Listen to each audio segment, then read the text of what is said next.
আসলে এটা কালারটা নষ্ট হয়ে গেছে, এখন হয় কালারটা চেঞ্জ হয়ে গেছে।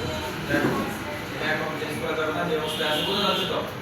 কোথায় সঞ্চয় করব? এটার জন্য আমাদের কাছে অপশন আসে ব্যাংক, বীমা, মানে পরিচিত অপশনগুলো ব্যাংক, বীমা, এনজিও, সমিতি। এর বাইরে আছে কি বড় ধরনের কোন সঞ্চয় করতে চাইলে আমরা স্বর্ণালঙ্কার কিনে রাখি, আমরা জমি ক্রয় করি, আমরা শেয়ার মার্কেটে বিনিয়োগ করি, ঠিক না? কিন্তু ক্ষুদ্র সঞ্চয়ের ক্ষেত্রে আমাদের প্রথম পছন্দ থাকে ব্যাংক, তাই না?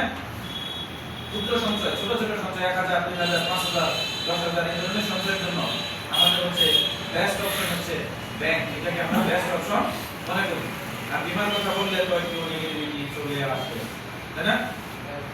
ইনশাআল্লাহ আজকের আলোচনার পরে ইনশাআল্লাহ বীমার প্রতি যে একটা মানে একেবারে নেগেটিভ ধারণা আছে, এটা অন্তত কিছুটা হলেও আমরা দূর করতে পারবো। এখানে আরো অপশন আছে, সমিতি আছে, এনজিও আছে, সেগুলোতে আমি যাচ্ছি না। ব্যাংক এবং বীমা এই দুটো হচ্ছে প্রত্যেকটা দেশে অর্থনৈতিক খাতের একটা মানে দুটো বড় অংশ হচ্ছে, বড় অংশ জুড়ে মানে প্রভাব বিস্তার করে হচ্ছে ব্যাংক এবং বীমা। যে দেশের ব্যাংক এবং বীমা যত বেশি শক্তিশালী, যত বেশি উন্নত, সেই দেশের অর্থনীতি যত বেশি শক্তিশালী, তত বেশি উন্নত। তো বাংলাদেশের ব্যাংক এবং বীমা খাতের দিকে তাকালেই আমাদের অর্থনীতির মানে চিত্র বেশি ওঠে, তাই না? আমরা বুঝতে পারি যে আমাদের অর্থনীতি কোথায় যাচ্ছে। তো একটা ব্যাংক এবং বীমা যদি আমরা পাশাপাশি রেখে মানে তুলনামূলক আলোচনা করি, তাহলে আমাদের বীমা সম্পর্কে বুঝতে সহজ হবে। কারণ ব্যাংকের সাথে আমরা অনেকেই খুব বেশি পরিচিত, ব্যাংকের সাথে অলরেডি আমরা প্র্যাকটিক্যালি অনেক বেশি জড়িত। এই কারণে ব্যাংকের সাথে রেখে যখন আমরা আলোচনা করবো তখন আমাদের বুঝতে সহজ হবে। একটা ব্যাংক অনুমোদন দেয় প্রধানমন্ত্রী, মন্ত্রী পরিষদ বিভাগ থেকে অনুমোদন পেলে তারপরে হচ্ছে প্রধানমন্ত্রী অনুমোদন দিলে একটা ব্যাংক অনুমোদন লাভ করে। ঠিক সেম বীমার ক্ষেত্রেও অনুমোদন দেয় প্রধানমন্ত্রী বা মন্ত্রী পরিষদ বিভাগ। ব্যাংকের ক্ষেত্রে লাইসেন্স পেতে জামানত দিতে হয়, বীমার ক্ষেত্রে লাইসেন্স পেতে কি করতে হয়? জামানত দিতে হয়। অর্থ মন্ত্রণালয়ের অধীনে পরিচালিত হয় ব্যাংক, বীমা অর্থ মন্ত্রণালয়ের অধীনে পরিচালিত হয়। ব্যাংক নিয়ন্ত্রণ করে বাংলাদেশ ব্যাংক।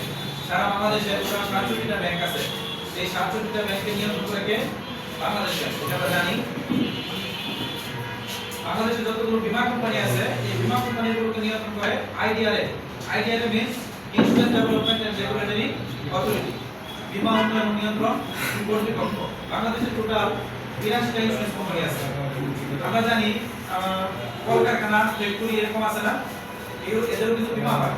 এই কলকারখানা, ফ্যাক্টরির যে বীমাটা করে, এই বীমা কোম্পানিগুলোকে বলা হয় নন লাইফ ইন্স্যুরেন্স কোম্পানি, মানে সাধারণ বীমা কোম্পানি।